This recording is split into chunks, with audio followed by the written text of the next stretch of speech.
Hey everyone, and welcome to the channel. Just the other night, I had the honor and privilege of being on For Whom the Bell Tolls over on Brian Bell's channel, and that is a live discussion he does, and he kind of goes through a myriad of topics and questions and everything like that. And one of the questions he asked me was about kind of my early reading and kind of my journey going on, and that kind of sparked the idea of this video. So these are going to be some of the books that got me into reading, and one nice thing for me is, or not even really a nice thing, but I can kind of split my reading journey into two parts. So there's kind of a pre-college reading and then a post-college reading, because when I went to college, I completely stopped reading. And I think that's probably a pretty common thing for a lot of people. So I'm going to go ahead and start with some of my earlier reads, work into some high school reads, and then talk about some of the things that really got me back into reading in 2019 after I graduated college and everything. So the first, and this is actually going to be a series that I'm going to mention here for pre-college, and that is going to be Fablehaven by Brandon Mull, so the other Brandon fantasy writer. Fun story about this series. When I was reading it and I knew that the fifth book was coming out, I went on Facebook and messaged Brandon and asked him, I think it was how long the last book was going to be and maybe a couple other questions. And that is a memory that has stuck with me for until now. So a very long time. I don't know exactly when that was happening, but he did not respond, unfortunately. But I remember this was probably the first series outside of Harry Potter where I was like paying attention to when the last book was going to come out, or even when this book came out. That's why I actually have it in a hardcover. And this is still, to this day, one of my favorite covers of any books that I own. And so this series definitely holds a special place in my heart. I don't know if it would stand up if I were to reread it today, but at the time, it was definitely one of my favorites, and I'm very glad that I read it. And it did kind of shape my love for fantasy as I continued on. I did not read Lord of the Rings until I was much older, until I got back into reading after college. So this is one of those series that was kind of foundational for me. Another very early foundational series for me was the Bartimaeus trilogy. This is another early fantasy series that I read. And the interesting thing about this one is it had footnotes. So this was really the first series that kind of opened me up to the idea of alternate ways of telling a story. So inside of this, you would have, pages of stuff, and then it would have asterisks either for more information, thoughts from other characters about what was going on, and that kind of thing. This was, at least to me at the time, a little bit of a darker story. I don't want to say it was scary or anything like that, but I do remember this one just being a little bit more dark. And I'm sure if I went back and read it now, I wouldn't think that at all. I would actually probably find it to be pretty humorous. I do remember there being some humorous moments in this trilogy, but this is another one that kind of opened the door and really showed me my love for fantasy early on. I have already mentioned this series in this video, but speaking of a love for fantasy, I'm kind of the perfect age for Harry Potter. Harry Potter was, of course, going to be on this list. This is the series that I can probably remember reading the earliest. So I struggled with reading when I was very young. I have dyslexia. That was a whole issue for me growing up and being able to read. And this is one of the books that when this series was coming out, I wanted to read. Everybody was reading it, the movies were coming out, just the perfect age for Harry Potter. And so this is one of the books that is probably the most foundational in all of my reading, which is probably not that different for a lot of us. It's still a series that I care a lot about. It is a series that I have debated on rereading countless times. I don't really reread anything, but this is definitely one of the series that is in contention for it.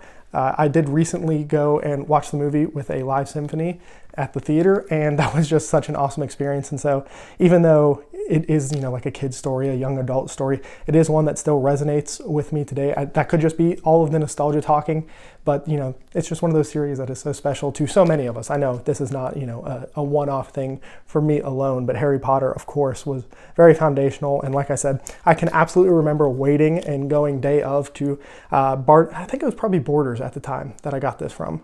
Just if I had to guess, it was Borders, not Books A Million or Barnes & Noble. It was probably Borders. But I remember my parents taking me day of and getting into the back of the car and instantly opening up and starting to read it before we were even driving. So super special series. Maybe at some point I'll go ahead and reread it. I do know there's some kind of like ensemble cast coming for a new audiobook version. I don't normally, love that, but it could be an interesting way to re-experience Harry Potter. Now, this next series is going to seem maybe like a little bit of an odd one, but that would be the Twilight series by Stephenie Meyers. I absolutely loved this series when I read it. I can't remember exactly how old I was. I think I was in middle school when this was like at its peak popularity. I can remember people wearing like Team Edward and Team Jacob shirts and that kind of thing. I think I was probably 7th or 8th grade, if I had to guess. I'd have to go back and like look at dates of when these came out and everything. But this is another one of those series. It is loosely fantasy, but this was one of those first series that I read that I was like, I want to know why everybody is talking about it. It was all anybody was talking about. And at first I was kind of like, it was mostly girls. And I can remember being like, that's a girl book. And then I just remember being like, why not try it out? Let's see what all the fuss is about. Are they going on about something that I'll completely disagree with, or am I going to also enjoy it? And so it is absolutely a series I loved at the time. I don't know if I would still like it now. I know it's full of memes and people make jokes on it, but you gotta remember, at the time this was coming out, this was as popular as anything else going on at the time. It still has a life today. I know she has written books from like the other perspective from Edward's perspective, I think, or something like that. But at some point I'm actually going to reread this with my girlfriend. We're gonna read it together and just have a good time with it. So that will be an interesting one. But this was absolutely another one of those foundational reads for me. The second to last series I'm going to mention as we move into post-college, so this is still pre-college, is The Da Vinci Code. And honestly, just all of the Robert Langdon books that Dan Brown wrote.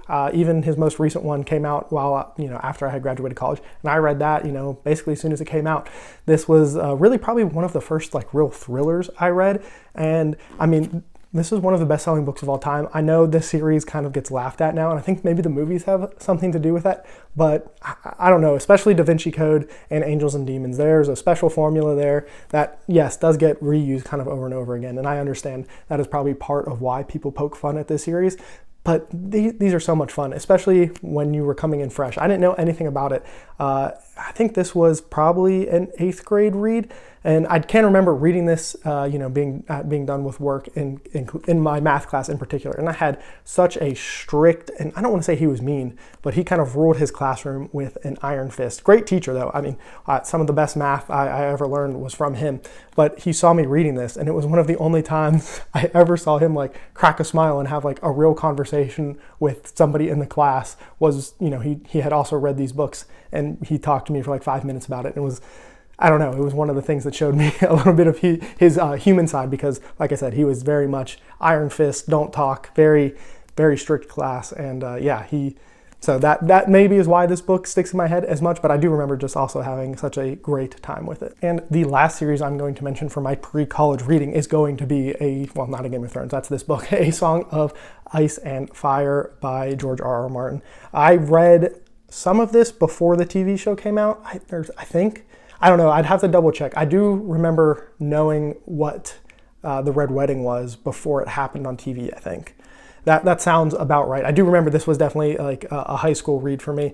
And obviously this is one of the greatest fantasy series of all time. This is another one that I think is really high up on my list of something that I probably would reread. I didn't watch the show until about 2 years ago, so it had been off the air for quite a little while before I watched it. And that I did read A Fire and Blood and A Knight of the Seven Kingdoms, and it's just such a great world. I would like to go back to it because I think there's a lot more I would pick up on the second time around and probably absorb it a little bit better, because I was still not the greatest reader at the point, especially with something this dense. This was really the first like big epic fantasy that I had read on this scale, and so it is another one of those foundational pieces. This kept me going in the fantasy genre for sure. And then we have to go to post-college. I graduated college in 2018 and didn't really start reading again until 2019. So that is kind of when I say my reading journey starts. And it actually started with I would try to read a book and walk around my parking deck on my lunch break. And then I realized that walking and reading was just not something I could really do. And that's actually how I got into audiobooks as well.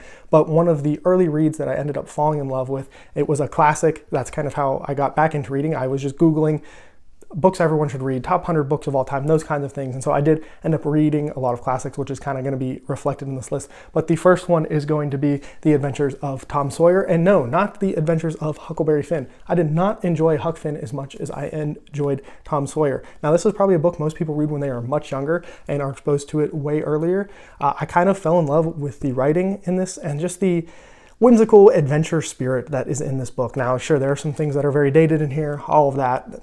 That's a different conversation.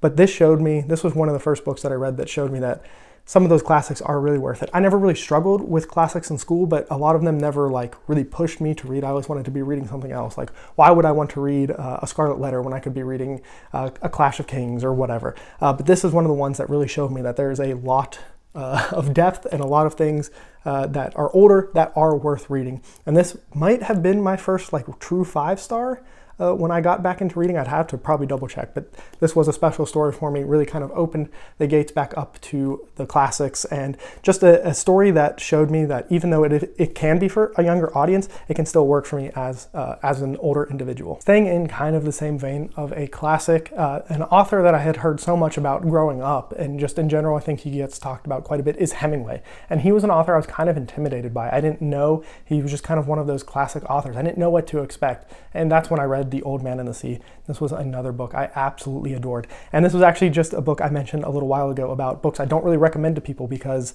I think this is a book a lot of people would struggle with. It is inherently kind of boring.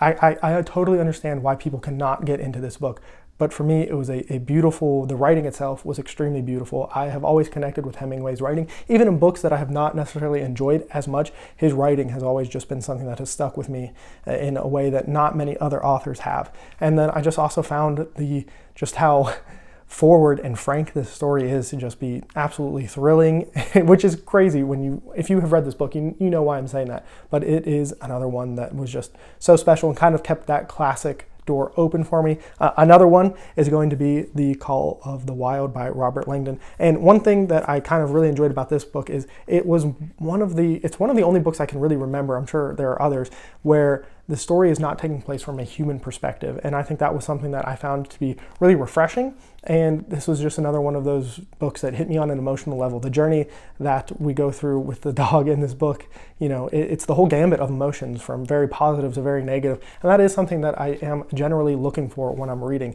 And this, super short. This took me no time at all to read, but I absolutely fell in love with it. I know people talk about White Fang, which I have not read. I don't know how similar it is, but I know Call of the Wild and White Fang kind of get lumped together quite often. So let me know if you have read White Fang, how does it compare to this? I would love to know. I have not done any research on that, but this was another one of those classics, getting me back in, really hooking me, showing me that reading can be something truly special, because those emotional moments throughout this, you just feel so much. And this is one of those books that show me that reading can be that. Reading can be more than just blind entertainment and kind of silly, goofy fun. This showed some of the deeper emotions that you can definitely get out of reading. Speaking of deeper emotions, the book I'm going to mention here is To Kill a Mockingbird. I know this is another one that a lot of people read for school. I did not. This is not one that I had to read for school, but this is another one of those books that just shows that the character work, how amazing that can be, how emotional that can make you, and how you can feel empathy and really learn something from this book. I think this is a book that when I read it, it softened me as a person. It made me more feeling, more caring, more open to looking at other perspectives. And that's a special thing to be able to experience from a book, and that is another reason why it is so high up here. I actually got to see this as a play as well. I guess that was probably a couple months ago, and seeing it again on the stage was just absolutely amazing. And another reason it reminded me of just how much I loved the book itself and how special it is. And this is another one of those ones that kept me going. I had so many great reads in this little bit of span that it just opened my horizons to reading in a way that I did not expect. Next up, I have to mention, it's got to be probably my favorite series of all time, even though it's only a trilogy. It has my favorite book of all time in it, Death's End, and that is the Remembrance of Earth's Past series, better known as the Three-Body Problem, the name of the first book. This is a series that, once again, affected me in such a deep way. It affected me in how I look at the universe, humanity, society, in so many different ways. It's truly a book and a series, really. I think of it all as just one kind of giant tome, even though it is very clearly three different books, but I think of it as one giant tome, and I don't want to be over exaggerating it, but I think I legitimately think about this series every single day I wake up. Something happens where I go back to thinking about moments or things that happened in this series. It is probably the series I'm the most afraid to reread, because I think maybe I've put it on such a pedestal in my mind, but there's nothing I have read that has even come close to comparing to this series and how it has shaped me, I think, as a person. I would love to read something that comes as close as this series has. I have not watched the Netflix show either. I don't know if they're doing a good job with that or not, but this series showed me, once again, on a level of like what the pinnacle of reading a book can be. And I would love to get back to that mountaintop. I don't want to say I've gotten close, but I have had other reads that were super impactful, but not in the same way that this trilogy is. I think the scope of this trilogy and just how wide and the vast ideas that it explores, it does it in a way that I don't know. It would take something pretty incredible for me to experience something similar, especially in the sci-fi space. I think there are plenty of books that have big, broad ideas, but the way that I connect with this writing in general as well it was just kind of like the perfect storm for me. So The Three-Body Problem is my favorite series of all time, but obviously my favorite sci-fi series, but I would also like to talk about my favorite fantasy series of all time, and that is The Wheel of Time. This was such a journey. Obviously, Three-Body Problem is 3 books, right? The Wheel of Time is 15 if you count the prequel, and at the time, this showed me what fantasy could be in a different way than a Game of Thrones did. That series was definitely has a different tone. This series, just the character growth that happens in this is unlike anything else. I think the main character of The Wheel of Time, Rand, is probably my favorite character of any book I've ever read. And The Wheel of Time is another one of those series where I kind of consider it all one giant book, which is not fair, but it is definitely one of those ones where when you look at all of its individual pieces, the story it creates for me is so much bigger than any one of those individual pieces. It pushed me to want to explore other great big epic fantasy series like Malazan, like Wars of Light and Shadow, like Realm of the Elderlings, which I haven't gotten to yet, but it was kind of that opening of the door. The Cosmere, I guess you could probably fit into this as well. I probably wouldn't have gotten into those if I didn't do Wheel of Time first, and it is just one of those series that is very special to me.